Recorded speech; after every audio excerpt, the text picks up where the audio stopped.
Day 5 of America's war of choice against Iran is going so good. We are winning. Everything is going our way. We have destroyed the Iranian Navy. We've destroyed the Iranian Air Force. We have severely degraded their missile capacity. Man, this war is probably going to be over before you know it. Or at least that's what you would think if you watch the Secretary of War this morning and the Chairman of the Joint Chiefs of Staff, Pete Hegseth and Dan Kane. But if you read our guest that we have on today from sonar21.com, Larry Johnson, the missile defense shortage is worse than imagined, and things are not exactly so swimming. I mean, let's start off with there, Larry. As always, welcome back to the show. It's always a treasure to have you on here today. Thanks, Danny. But were you convinced by the Secretary of Defense when he went on this morning? Did you say, oh, well, I guess I was wrong?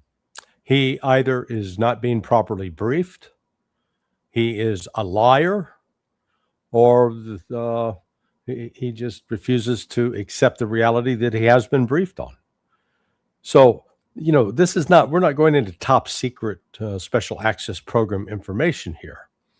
The budget for building Patriot missiles, and they've shifted, they used to have what was called the PAC-2, and it's now they're using what's called the PAC-3, and that's they started production on that in 2015.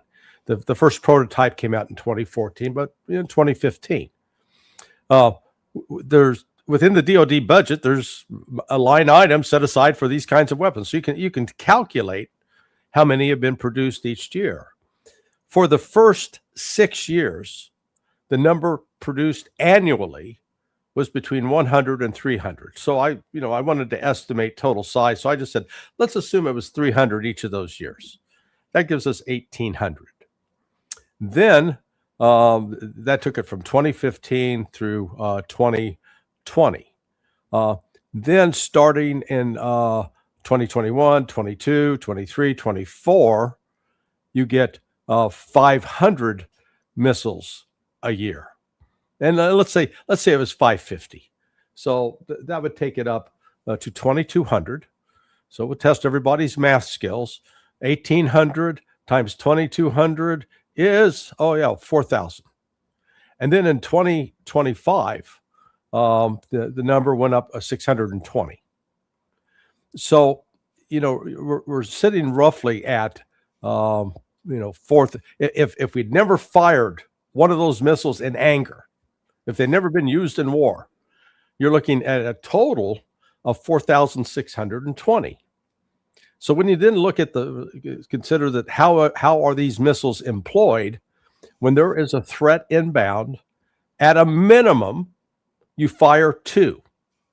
It's many times it can be 3 or 4, but again, let's just go with the number 2.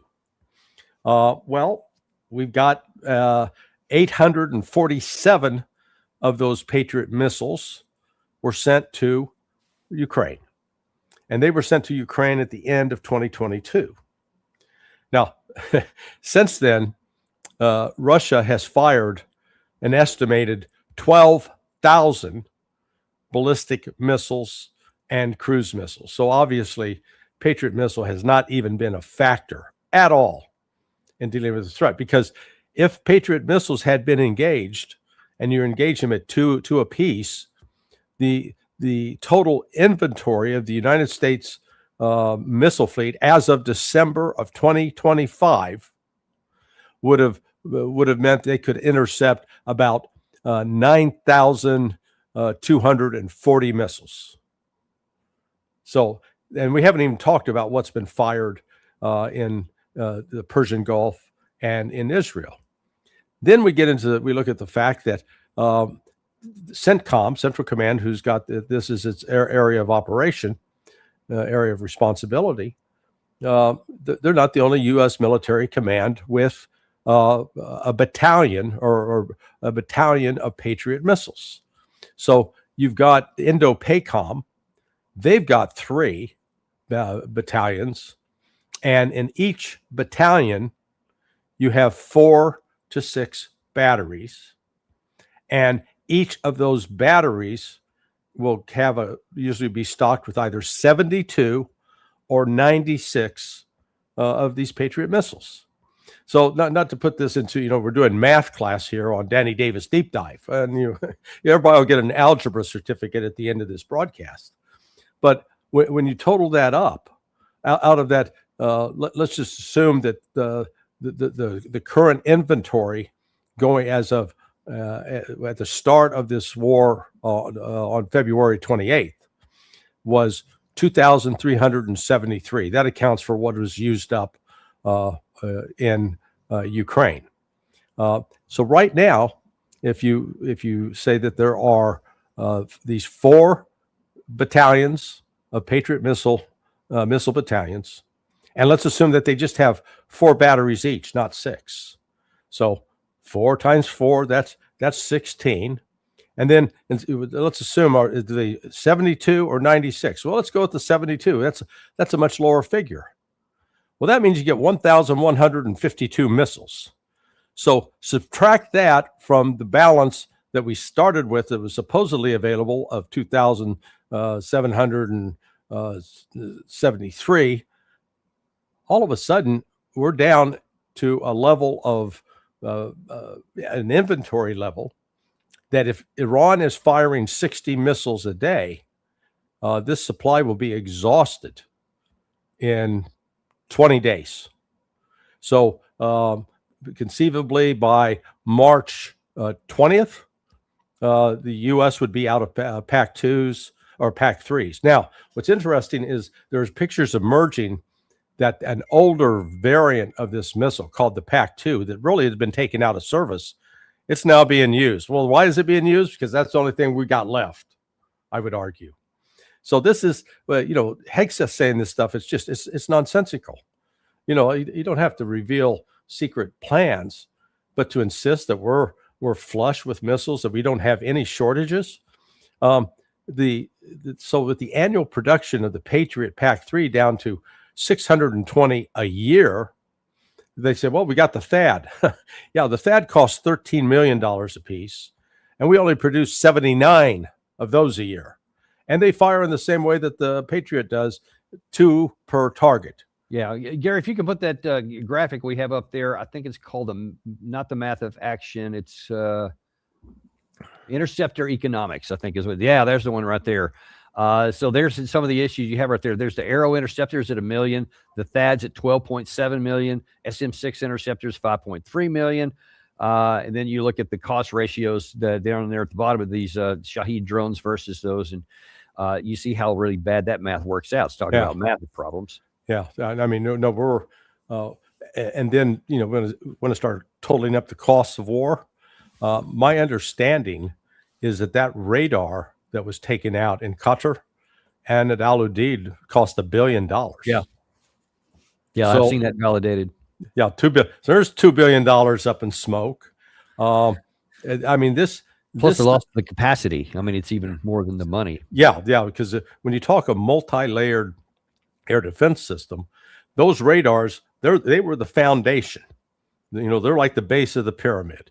Because they would detect, we've got a launch in this sector from this, and it's going in this direction, and it's at this altitude, and that information is relayed to the Patriot missile batteries, so they'll have an idea of where to engage. But now they've lost that, so they have less time to engage. But the fact of the matter is, number one, the Israeli Iron Dome is completely ineffective against ballistic missiles because that's not what it's designed to hit. Right. The Patriot is, on a good day, marginally effective, but very, very marginally effective. It just doesn't have a good track record of shooting stuff down. So the United States is laboring under this false delusion that we got. When Trump says we got more supplies, nobody does it better than us. Absolutely not. It's and this is what's so frightening. If these guys really believe that, that's the equivalent of some 8-year-old boy tying a towel like a cape and climbing up on a 20-foot roof and say, "I can fly." Yeah, jump off. Gravity's going to take over. Not going to worry about that. Yeah. Let me show you, because I can't help it, man. I can't help it with the imagery you just have here. There is one person that jumps to mind about who's wearing that cape, and that is your Secretary of War, Pete Hegseth, who said this about the missiles. We can sustain this fight easily for as long as we need to. Iran cannot outlast us. We're going to ensure through violence of action and our offensive capabilities and our defensive capabilities, as I said, that we set the tone and the tempo of this fight. As we are going into ammunitions that we have tens of thousands of and can drop unlimited supplies on with even more effects than the standoff munitions we have now, which is why when we say the throttle's going up, the throttle's going up and it's going to stay on high. Now, I wish we had time to cut this video, but earlier in the day, earlier in that speech, rather, he started off by saying that we are winning. Everything's going great. We're ahead of schedule in some cases and some others. And he said that they're toast, and just talked about him like in very contemptuous terms. Said, we've destroyed their Navy, destroyed their Air Force, destroyed their air defense. They're basically helpless. And he used a lot of mocking terms about showing how there's airplanes flying over in Tehran and nobody can do anything about it. So basically, they're just wobbling, about to fall over. What do you say? Houthis, Taliban, for starters. How did we do against the Houthis for 7 weeks? I mean, as I recall, Hegseth was in charge back then. So what? We didn't try? Yeah, I mean, we certainly failed. Now we're claiming that we can destroy all these mobile launchers right and left. So somehow we've developed magical capabilities in the last 8 months, because we certainly were unable to do it in Yemen, a much smaller country, a country that I think is about a tenth the size of Iran. And the territory in Yemen was not nearly as rugged and protected as the terrain in Iran. How about the Taliban? How did we do there? 20 years. Now, he can claim, well, I wasn't Secretary of War then. Yeah, but Trump was president during 4 of those years and failed to withdraw the American troops and failed to defeat the Taliban. So, this is typical. George W. Bush, May 2003, mission accomplished. How'd that turn out? So, they should enjoy their victory dance while they got it. I think we have yet to have a single war where use of air power forces a country to surrender. And instead, this murdering of civilians by the United States. We're not hitting military targets. We're hitting civilian targets. Remember, the definition of terrorism is the use of violence against civilians for political purposes. The United States is engaged with mass terrorism. But we like to dress it up and claim that, Hegseth says we're at war. Rubio says we're not at war. So they're playing with the terminology. Iran will continue to attack the West if it hangs on to the Strait of Hormuz, and I believe it will. There are others who argue that, we're going to sell our ships in there and force it open. Good luck with that, because I think Iran hasn't played all the cards in its hand with respect to the Strait of Hormuz. It has not used mines yet, and the way that current flows, all they got to do is start dropping the mines in. We don't have perfect surveillance of the area at all, and so Iran is ready. For them, this is now an existential fight. Their very existence as a nation is at stake, and so they're not going to give up. And our track record over the last 66 years, starting with Vietnam, we don't have the ability to stick it out, particularly if we start taking losses. And the one thing I focus on right now is, would anybody have been willing to bet 4 weeks ago that Iran could essentially neuter the U.S. military presence in the Persian Gulf? And that's exactly what they've done. We may still have a few soldiers on base at Al Udeid or at Prince Sultan Airfield up in Saudi Arabia, or at the naval base in Bahrain. but they're not combat effective at all. And key resources, particularly the two radars, the $1 billion plus radars in Bahrain and Qatar, they're gone. So, just blowing things up, as we saw with shock and awe in Iraq, we still had to put you on the ground in a tank moving forward in order to, quote, secure that victory. Larry, you mentioned the shock and awe. I saw yesterday, I didn't get a chance to pull this soundbite up, but the CENTCOM, one of their official spokesmen, was bragging that, oh, by the way, our firepower here is about double that of shock and awe. So again, it's like really kind of like, look at us, we rock, it's awesome, etc. Yeah. It almost brought to mind, you mentioned also the mission accomplished banner, etc. It wasn't quite like that. In fact, Secretary Hegseth took pains today to say this is not one of those moments, this is early, etc., but we're basically kicking their ass across the board here. But I'm going to ask this following question here, not as a means of ridicule in the Secretary of War, but as a means of saying, let's make sure we understand who we're talking about here. And you mentioned at the outset, is he telling the truth or is he lying? That's what you ask. Based on what he said today, let's look at something he said in 2024 prior to joining the administration, and let's see which of these Pete Hegseths should we listen to. I've been a recovering neocon for 6 years now. Like the foolishness with which we ricocheted around the world, intervening, think it was in our best interest, when really we just overturned the table and created something worse in almost every single scenario, has led to the hubris of the Pentagon is that they want to now tell other countries how to do counterinsurgency based on what we did in Iraq and Afghanistan. Like, are you kidding me? So you really have learned nothing. Ouch, that's painful. Talking about the hubris of the Pentagon based on what I just showed you. What's your reaction? Oh, well, this is proof that there are UFOs and aliens, because obviously that Pete Hegseth was abducted, and he's probably undergoing anal probes right now as we speak. Oh, wasn't expecting that answer, I gotta say. But, I try to surprise. I mean, look, you got to say something ridiculous in the face of that, and so I would argue what he's doing right now is he's dishonest. He wants the job. And in order to hang on to the job, he's got to do a little bit of butt smooching, and the butt smooching is with Trump. But again, I don't even think Trump's driving this train. Trump is doing what he's being told to do. Israel's driving the train, and the disparity in the targets. Iran is 4 times the size of Iraq, just to put that into perspective. It's at least a third larger, maybe 2/3 larger than Ukraine.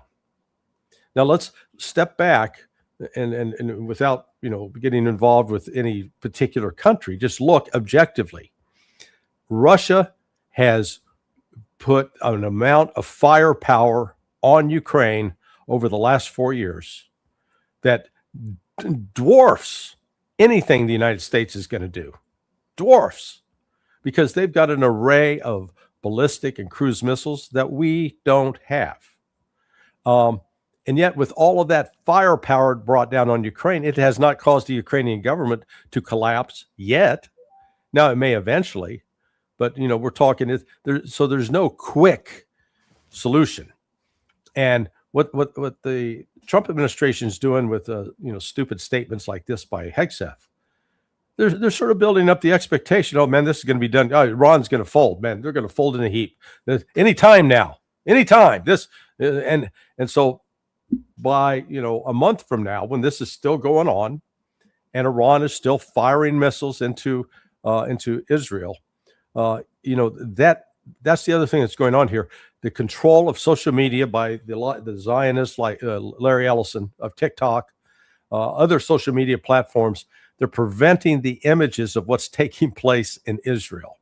Now, our friend Stanislav Kropotnik, Stas, he's had access through the Russian side of what's actually going on in Tel Aviv. He said they're getting Gazaned. Oh, wow. Well, yeah, it's getting Gazaned. There are substantial damage to buildings and infrastructure in Tel Aviv and Haifa. That's not getting reported. You know, the censors are shutting all that down. So you keep up this narrative. We're winning. We're winning. Sure, we're winning. Keep saying it over and over and over. But then we come to the reality of, well, the depletion of air defense missiles, particularly the Patriots and the THAADs, and the ineffectiveness of the Iron Dome. So all of this is going to add up. And at some point, Iran will be able to fire and hit any target. Now, the one thing I think they failed to do is go aggressive. At least I have seen no evidence of going aggressively against the airfields, like at Nevatim. They need to shut those down. As soon as they shut those down, then the ability of Israel to launch these, air-to-ground missiles will be eliminated. And so you'll be looking at, is this whole attack, this intensity of attack on Iran will taper off, but they're still, they control the ground. And these attacks have united the Iranian people in a way that they haven't been united since they were attacked in September of 1980 by Saddam Hussein, with the help and encouragement of the United States, I might add. So this is, I think the Trump administration is doing damage to itself by all this happy talk about, oh man, look at our progress. And meanwhile, can we operate out of Al Udeid? No. Can we operate our Navy? Can they sell in and out and get refitted at Bahrain? No. Yeah. And let me ask you something else, Larry, in terms of the image war, I guess, because if they're blocking all the ones you're talking about from Haifa and from Jerusalem, Tel Aviv, et cetera, which Gary has found a few of. He's actually shown a number of them here, although they're hard to find. But let me show you what we are talking about, because Hegseth this morning was talking about how, people in Tehran, because we have complete dominance of the air, they can just look up and all they see is our aircraft, et cetera. And this is from the Institute for the Study of War. Terrible analysis, but really good maps. They're showing where the strikes have gone. So you see here in Tehran, and then you see a couple of these others over on the border here, that there's a large number of strikes, apparently up to 2,000 total strikes per day. And that goes all the way down through the country here. But these are some of the most important ones here. But you see they're concentrated around Tehran. Now, let me show you a different map here. Well, before you go, let's note that distance from the Saudi border to Tehran, 270 miles. So what does that tell you? What it tells you is, despite all this crap that they got air dominance and Israelis are flying planes all over Iran, they're not. What they're doing is they're flying up to the border, launching the AGMs, for example, the JDAMs, the JASSMs, and then because those can travel, I think the JASSM can go up to 500 miles in travel. So, but it's important to note that it looks like they're standing off about 200 miles to fire into into Iran, given that distance shown on the map. Yeah, that's actually one of the things Hegseth talked about today. Is he said that now then, because we have eliminated all their air defense, now we can start, instead of firing the standoff munitions, now we can start flying over Iran, and we can fire some of the other less costly munitions. That don't have to go that far. That's what he's claiming. Yeah. But what I wanted to ask you about is we're looking at this in terms of war. So with your CIA hat on, so I'm zooming in a little bit here. So this is Tehran, of course, right here, and you saw most of those strikes around here, and you saw a few more over on the border here, not far from Erbil, et cetera. Yeah. But I mean, look at there's a lot of other cities here, and I haven't seen any strikes going in on any of these. There was one that went into Qom. But in some of these other larger cities throughout the country, and there's more over here. If you're talking about to destroy the country, I mean, don't you have to be taking all of these into account as well? Because if you putting all your fire here, and I think I heard yesterday that the Tehran official said, hey, people need to evacuate the capital city because there's all these bombs going in. Well, there's a lot of places for them to go that haven't been attacked at all. Yeah. What does this tell you about our capacity to defeat the nation? Oh, we have no capacity to defeat. That's the point. And look at the terrain. I mean, ultimately, the only way to, quote, conquer a nation is to put troops on the ground. Well, to navigate those mountains, we've already seen the trouble we had in Afghanistan. We failed in 20 years to try to get control of that country. There's a better shot of the terrain. This is just as rugged as anything in Afghanistan. Maybe not as high as some of the mountains, may not be as high as they were in the Kush, but still substantial. And you've got to figure your lines of communication. How do you logistically resupply troops that are trying to move through this terrain, which is going to be heavily defended? No, look, we are lying to ourselves about what we're capable of. And let me just, we got another benchmark to look at. Israel, since October 8th of 2023, so we're now about 2.5 years later, has had the Gaza Strip surrounded. A small area, 5 miles wide, 25 miles long. And they've had unrestricted power of the air just to bomb the smithereens, the Palestinians.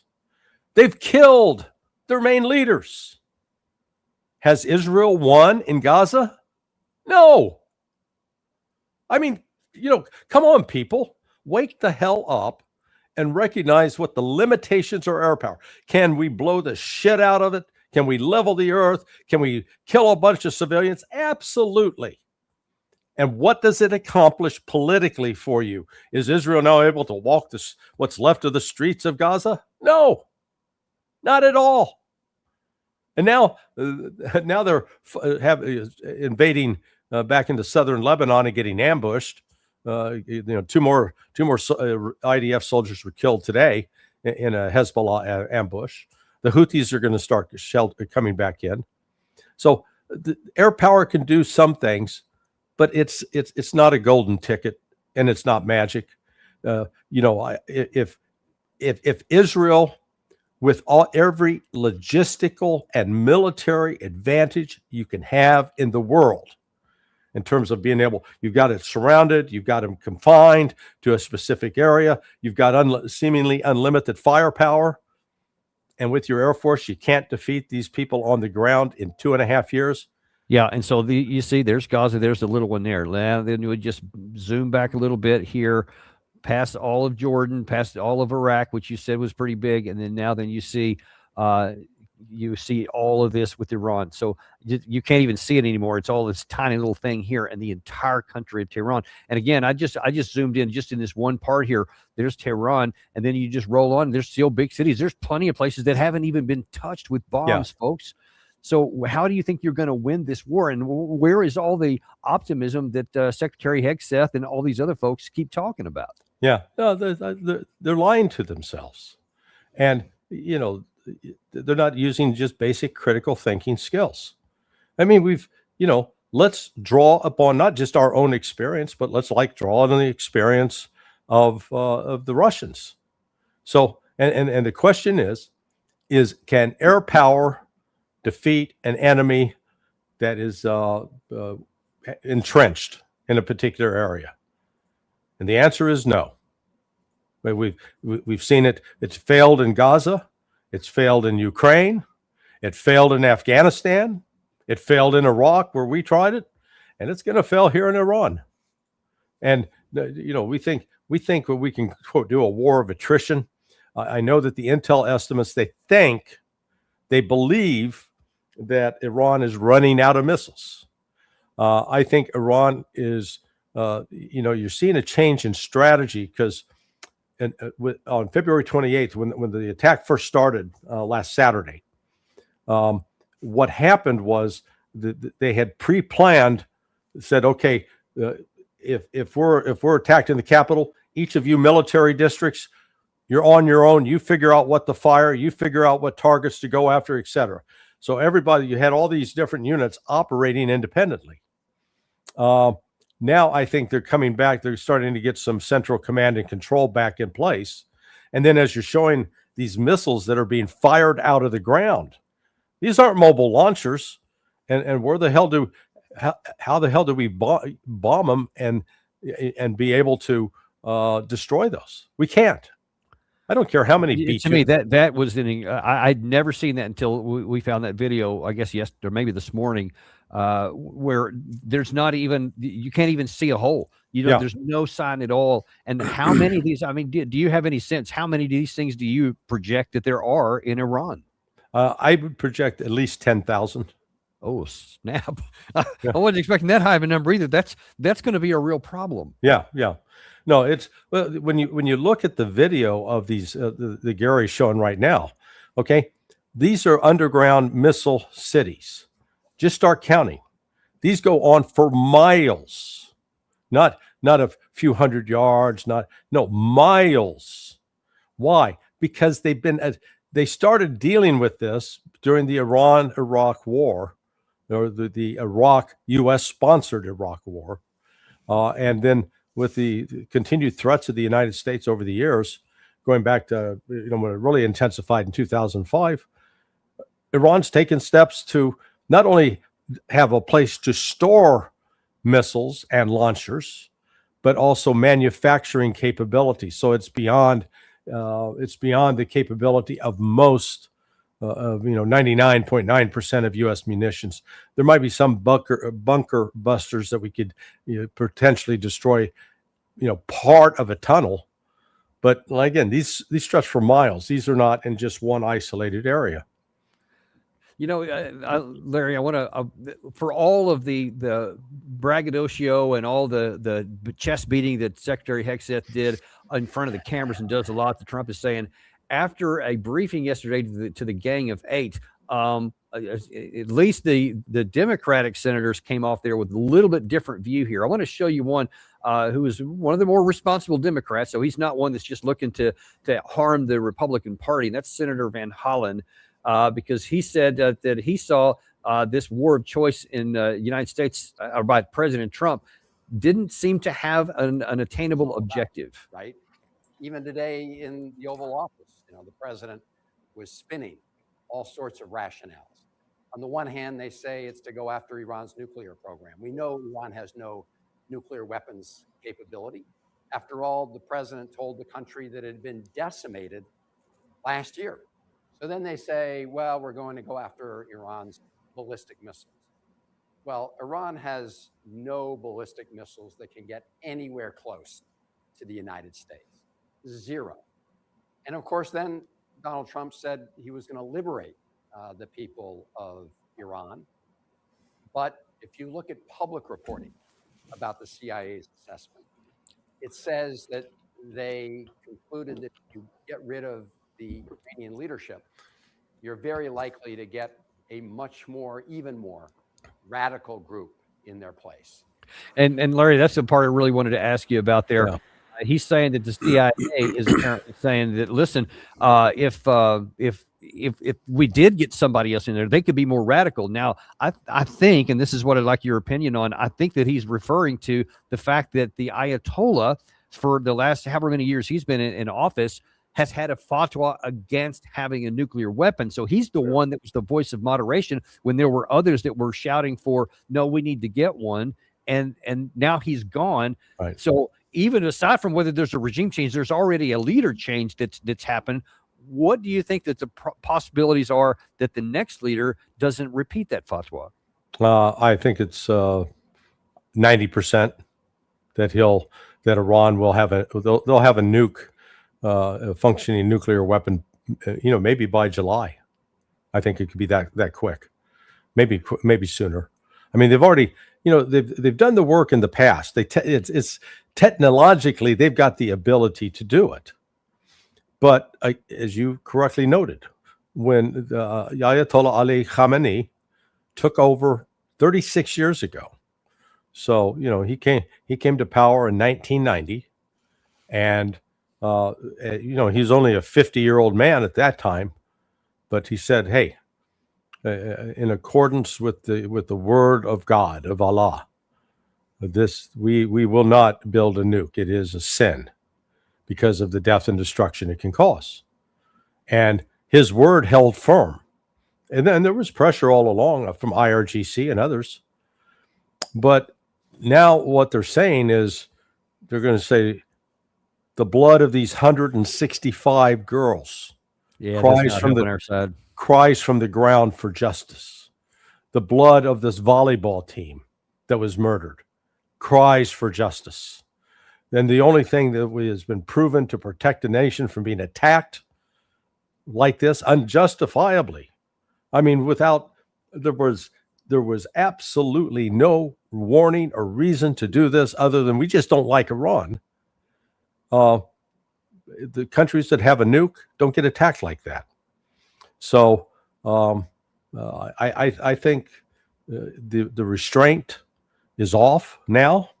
And, as John Mearsheimer has said repeated, and I think John's exactly right, Iran should have built the nuke. If they would have built the nuke, they'd be in a much stronger bargaining position with the rest of the world. Hey, they're a nuclear power. We got to take them seriously. And, but they continue to push the false charge that Iran's the number one sponsor of terrorism. And the United States never accepts responsibility for anything that we do to provoke these incidents. I mean, I'm sorry, I'm laughing because I literally just did a show before you came on, a solo show, where I said that exact same thing. We want there to be actions with no counteractions, with no consequences, and we don't want anybody to do anything, and they don't care what we want, but there will be counteractions. And now you're talking about what may be one of the worst.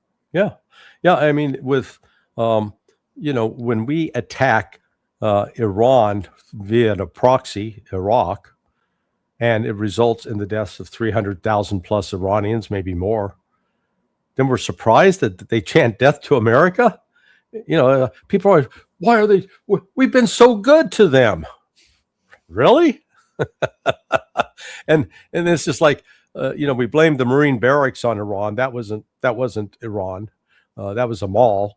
Amal was a group that formed 7 years before Iran was under Islamic control. They formed in 1972.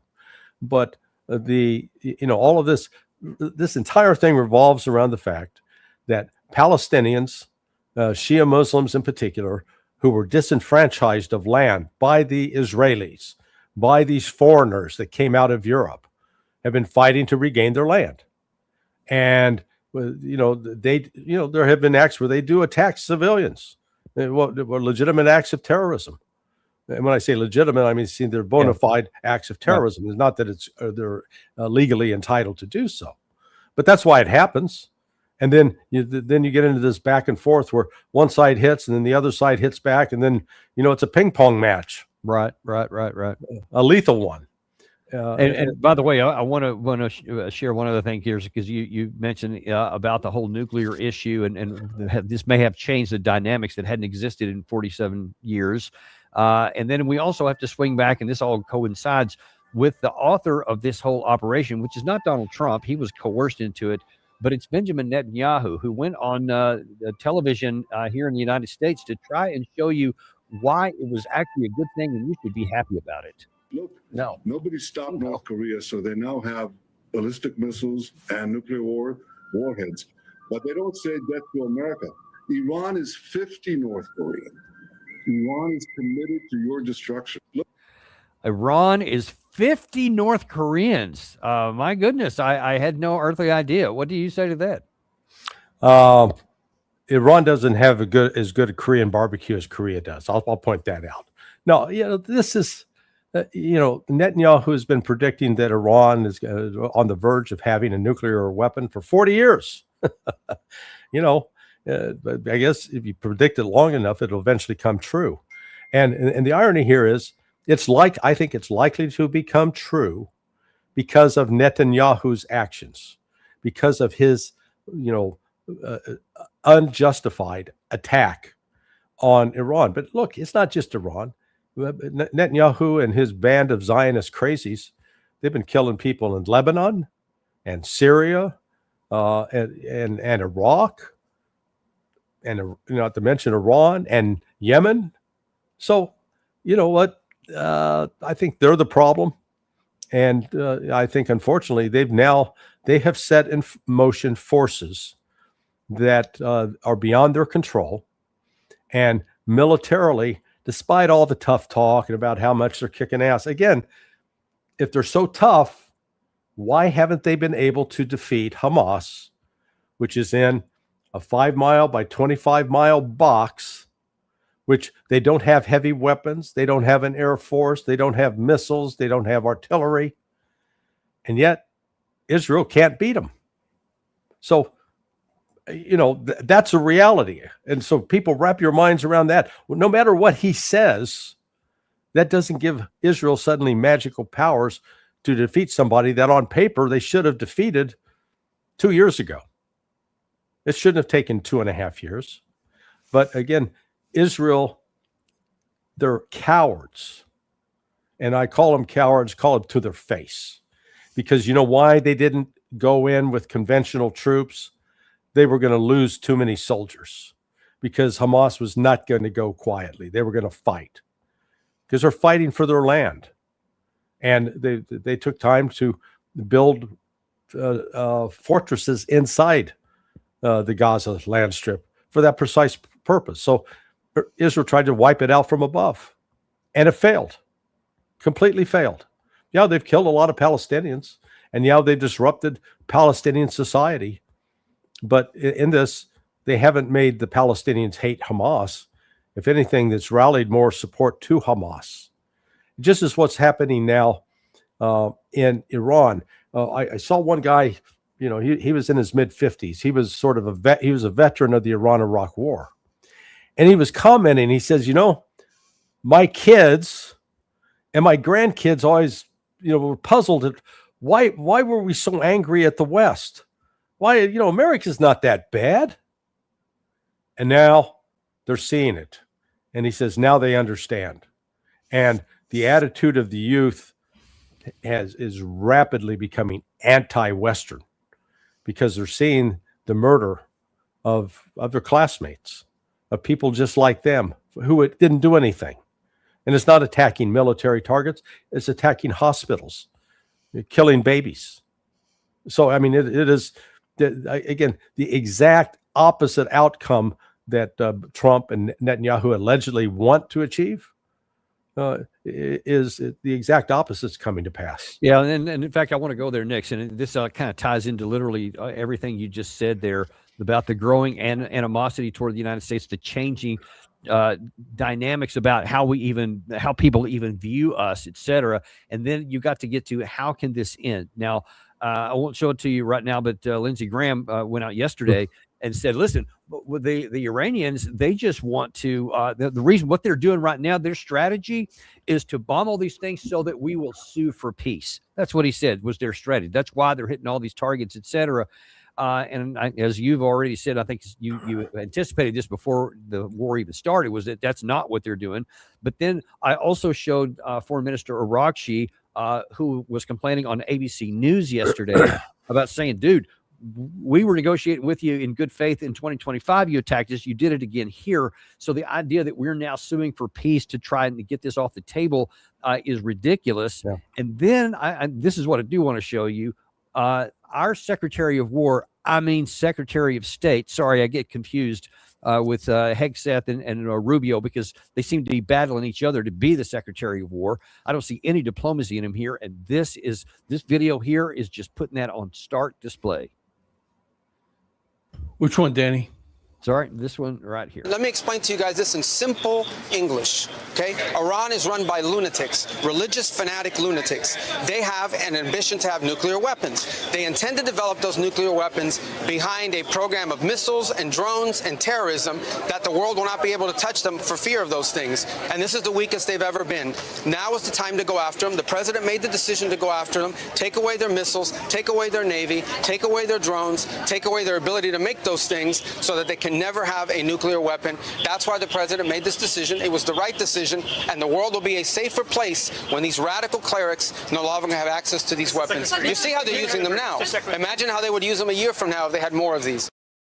So if that's your chief negotiator, why in God's name, under any circumstances now, would you ever, quote, sue for peace? What do you think? Yeah, no, they're not going to. They are, I think Iran's objectives now are, I think, pretty simple. Number one, expel U.S. military and diplomatic presence from the Persian Gulf. That's well underway.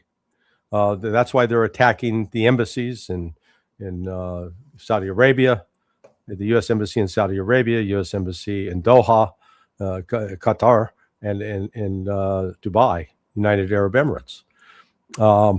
That's why they're attacking repeatedly these U.S. bases. Erbil up in Iraq, Kurdish controlled territory. It's been under unrelenting attack, and so they're doing a crisis evacuation of personnel.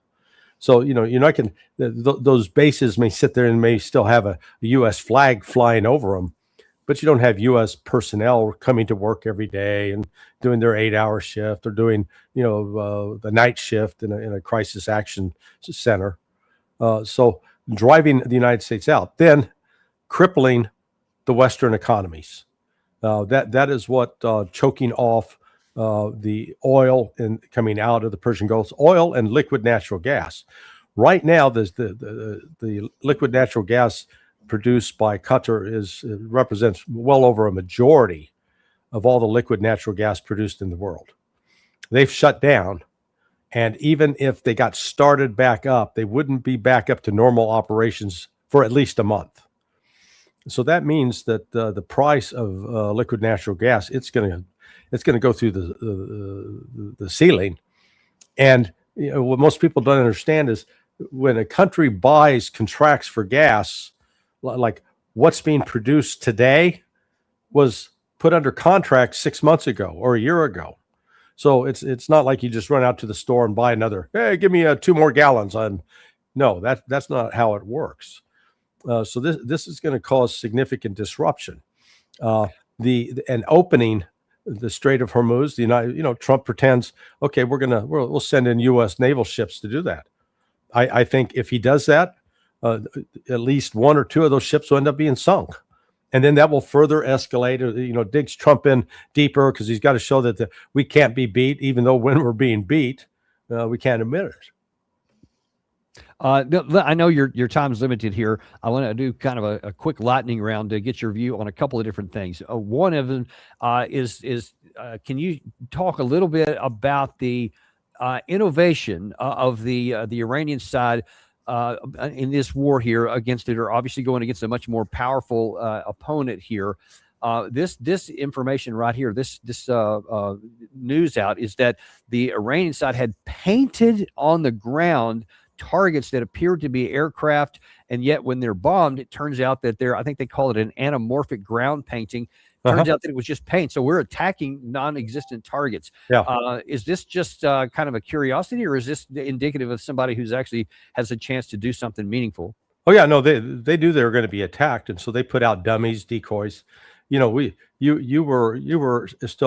active duty during the war in Yugoslavia back in, it was at 98, 99.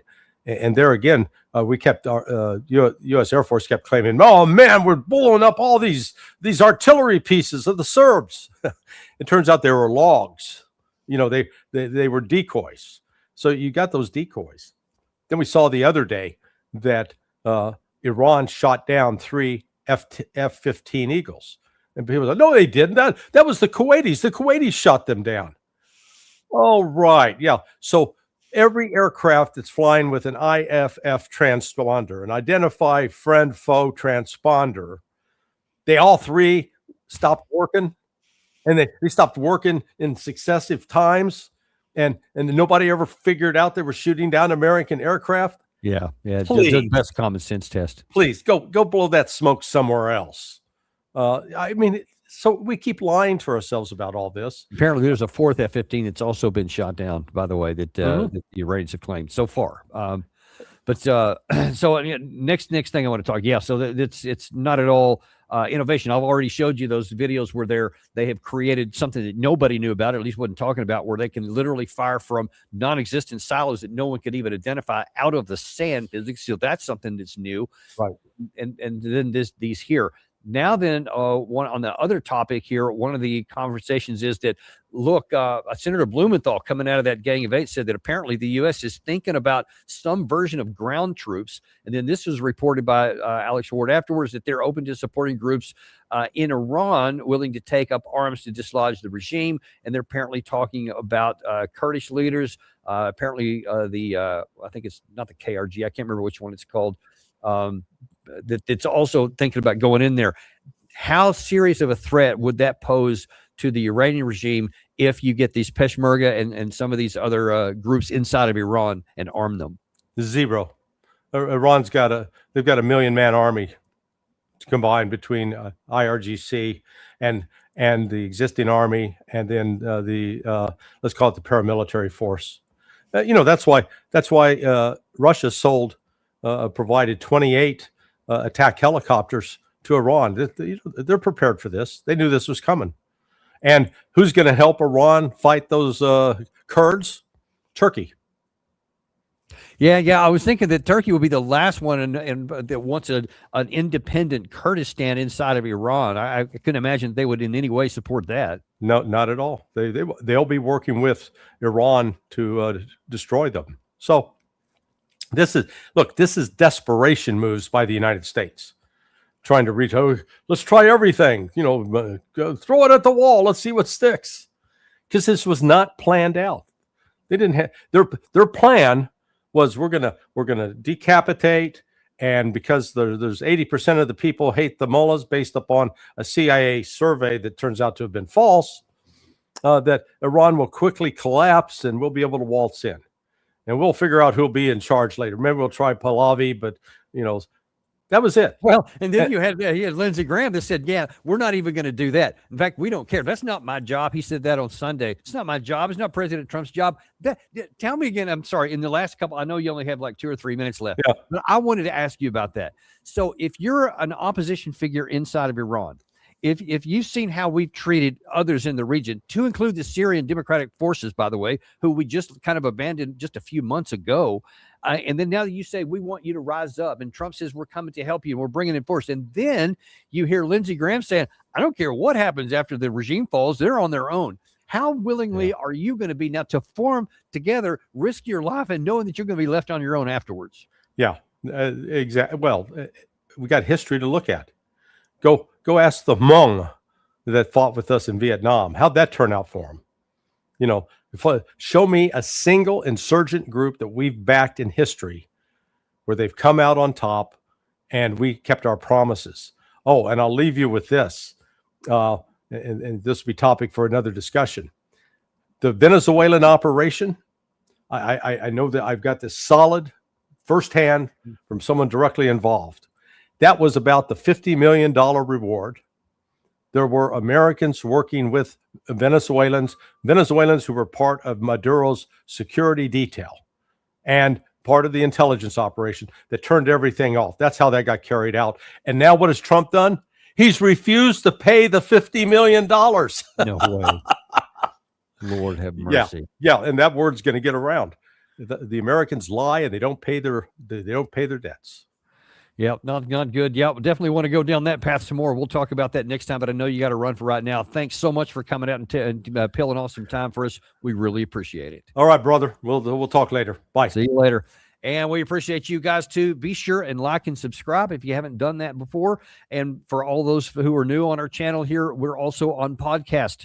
We're on Podcast Addict, Spotify, wherever you get your podcast. Type in Daniel Davis Deep Dive. You'll find us there. Share this with your friend, folks. I'm telling you, especially for those who are new here, we are unintimidated and uncompromising. We will bring you the truth. Whatever it is, whether it's good, bad, ugly, or indifferent, you deserve to know the truth, not like you're getting elsewhere. Be sure and come here and you can get that and share this with your friends. Thanks, folks. We'll look forward to seeing you on the next episode of the Daniel Davis Deep Dive. I don't try to talk you into buying gold or tell you how to run your stock portfolio, but there is a way you can help us. Subscribe, hit that like button, and share this with somebody you love.